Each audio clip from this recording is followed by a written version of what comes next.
Just leave, Olivia. No need for lawyers or paperwork, Marcus said, watching me pack.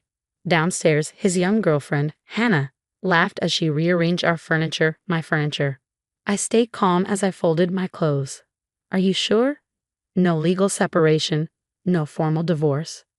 Marcus leaned against the door, arms crossed. What's the point? You have your job, I have mine. Hannah and I want a fresh start. Lawyers will just make things messy. I'm Olivia Parker, 42. I thought my marriage was fine minus 15 years, a nice house, a stable life.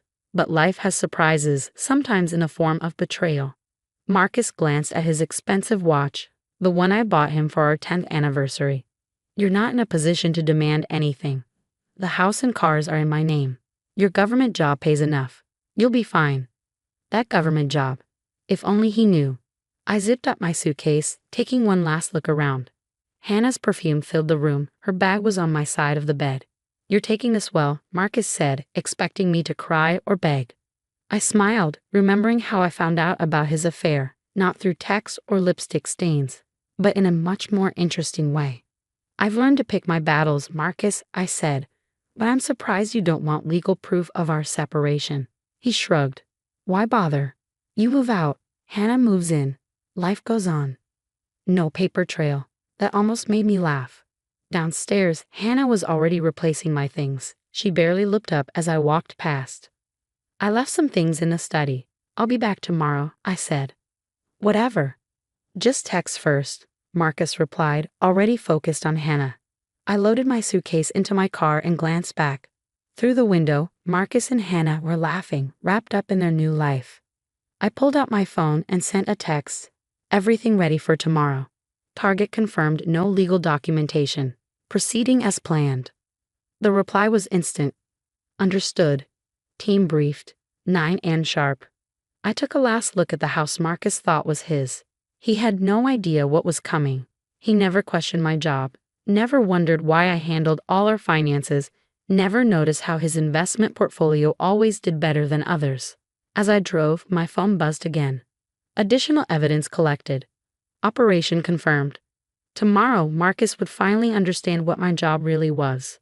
He would learn that his wife, the woman he betrayed, was actually protecting him all these years. But not anymore.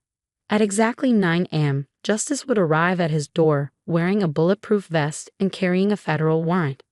The next morning, I sat in an FBI surveillance van, sipping coffee while watching live camera feeds of my old house. Marcus's routine was always the same. 7:45 a.m., kitchen lights on. Hannah trying to cook his favorite breakfast. 8:15 a.m., Marcus showering, then fixing his hair. 8:45 a.m., adjusting his tie in the hallway mirror. Target is getting ready to leave, Agent Torres said. All teams in position. A chorus of voices confirmed. You okay?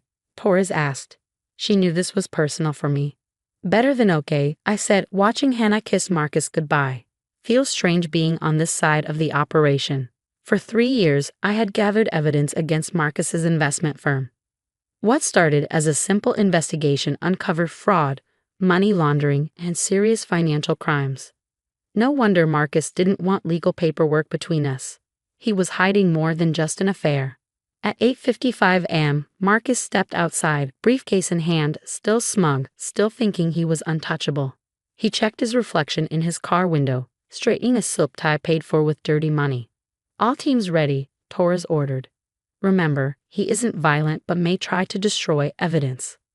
Marcus got into his Mercedes, the car he bought in only his name. For tax reasons, he once said. Now I knew the truth. It was harder to seize assets he owned alone. Target is moving, Torres announced. Team 1, go to the house. Team 2, prepare to intercept at his office. I focused on Hannah, still inside, cleaning up breakfast. She had no idea her dream life was about to crumble. 9:00 a.m. sharp, FBI agents surrounded the house. The doorbell rang. Hannah, wearing my old robe, opened the door, confused. FBI. We have a search warrant. Her confusion turned to panic. What? This has to be a mistake. No mistake, ma'am. Step aside. On another screen, Marcus was halfway to his office when flashing police lights appeared behind him. His car slowed, pulling over. Target has stopped. An agent confirmed. Moving in. My phone buzzed. A text from Marcus. What did you do? I didn't reply. Instead, I watched as agents approached, guns ready, just in case. Marcus stepped out, hands raised. His expensive suit suddenly didn't seem so powerful. Back at the house, Hannah sat crying on the couch as agents searched every corner. They knew exactly where to look. I had given them every detail. We found the first stash, an agent reported. Hidden safe in the study. Just like Agent Parker said. I smiled. Marcus had always praised my organization skills. He never realized I was using them against him. Torres turned to me. You knew about his crimes this whole time? I nodded. Discovered them 3 years ago. Started collecting evidence immediately. He never thought I was smart enough to understand his work, so he didn't bother hiding it. And the mistress. Found out about Hannah 3 months ago. She wasn't the first, but she was the last straw. My phone buzzed again. Marcus's lawyer this time. We need to talk. Now. Of course they wanted to talk. They were just realizing the truth. No shared accounts, no assets in my name, no divorce papers. It wasn't to protect Marcus. It was to make it easier for the FBI to take everything. On the screen, Hannah was being led out of the house, sobbing. She had thought she was gaining a perfect life. Instead, she was about to be questioned as a witness in a federal case. Target is secure. Moving to Phase 2, an agent said. Phase 2, raiding Marcus's office. His colleagues would soon discover that their star investment banker was actually a fraud. His clients would learn their high returns were all lies. Marcus?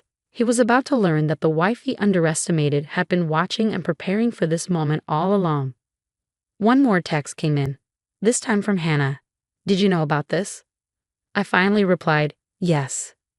Now you know why Marcus didn't want a paper trail between us. Torres patted my shoulder. Ready to head to the office. They need you for the evidence analysis. I stood adjusting my FBI jacket. Let's go. Time to show them what a government job really looks like. 6 months later, I sat in the federal courthouse, watching Marcus enter in his orange jumpsuit. Gone was the expensive suit, the confident strut, the smug smile. The evidence I'd gathered over 3 years had proven devastating, not just for him, but for the entire firm. Hannah had turned state's witness almost immediately, desperate to avoid any charges herself. She provided additional details about conversations she'd overheard, meetings she'd witnessed, proving herself surprisingly useful to the prosecution. All rise. As the judge entered, I caught Marcus's eye. For the first time since his arrest, he looked directly at me. I saw the questions there, the confusion, the slow realization of just how completely he'd underestimated me. The sentencing was brief but impactful. 15 years, 1 for each year of our marriage. The irony wasn't lost on anyone. The judge was particularly harsh, citing Marcus's blatant disregard for his client's financial security and his persistent pattern of deception. After the proceedings, I stepped into the courthouse hallway where Agent Torres waited. 15 years, she said, handing me a coffee, plus full asset forfeiture. The restitution team has already begun returning funds to the defrauded clients. I nodded, thinking about the house. Our house, now seized and pending auction. Hannah had moved back in with her parents, her dreams of being a wealthy man's wife shattered along with her reputation. Agent Parker? I turned to find Marcus's lawyer approaching. Your ex-husband would like to speak with you, if you're willing. I considered refusing, but curiosity won out. Minutes later, I sat across from Marcus in a small conference room, guards posted outside. Why didn't you tell me? He asked immediately. All those years, you knew what I was doing. You could have warned me. I laughed softly. I did warn you, Marcus. Remember all those times I questioned your investment strategies, suggested more transparent reporting. You always dismissed me, said I couldn't understand the complexities of your work. He winced, remembering. I never thought, your government job. No, you never did think about my job, did you? Never asked why I actually did, never showed any interest. You just assumed I was some minor bureaucrat pushing papers. When did you know? About everything. 3 years ago. That big client win you celebrated. The offshore accounts. That was when I started building the case. I could have arrested you then. but I wanted to understand the full scope of the operation. He leaned back, realization dawning. And Hannah? She made my decision easier, showed me it was time to stop protecting you. A guard signaled our time was ending. As I stood to leave, Marcus spoke again, his voice smaller than I ever heard it. I'm sorry, Olivia, not just for Hannah, for everything. I paused at the door. I know, but sometimes sorry isn't enough. Outside, spring was arriving in the city. I walked with Torres to our office, where a new case waited. Life was different now, but better. No more hiding, no more pretending, no more protecting someone who'd never valued me. The team's taking me out tonight, Torres said as we reached our building. To celebrate the conviction, you should come. I smiled, checking my phone. A text from my sister about dinner plans next week, another from a friend about a weekend hiking trip. My life had expanded since Marcus's arrest, filled with people and possibilities I'd forgotten existed. Count me in, I replied.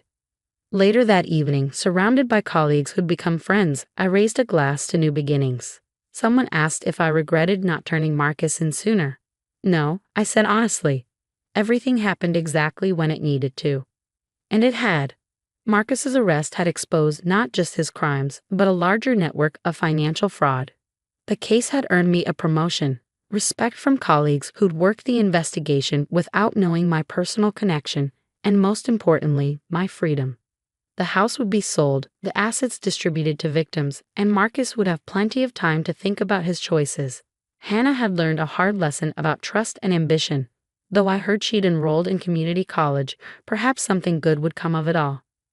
As for me, I was exactly where I needed to be. My government job had become a source of pride, my colleagues a source of strength, and my future, well, that was looking brighter than ever. Sometimes the best revenge isn't about getting even. Sometimes it's about standing back and letting justice take its course. And sometimes it's about showing everyone, including yourself, exactly who you've been all along.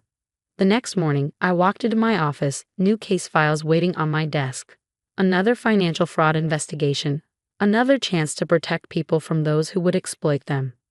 I smiled, thinking of Marcus's words, no need for legal papers. He'd been right about that, just not in the way he'd imagined. We hadn't needed divorce papers after all, federal indictments had worked just fine.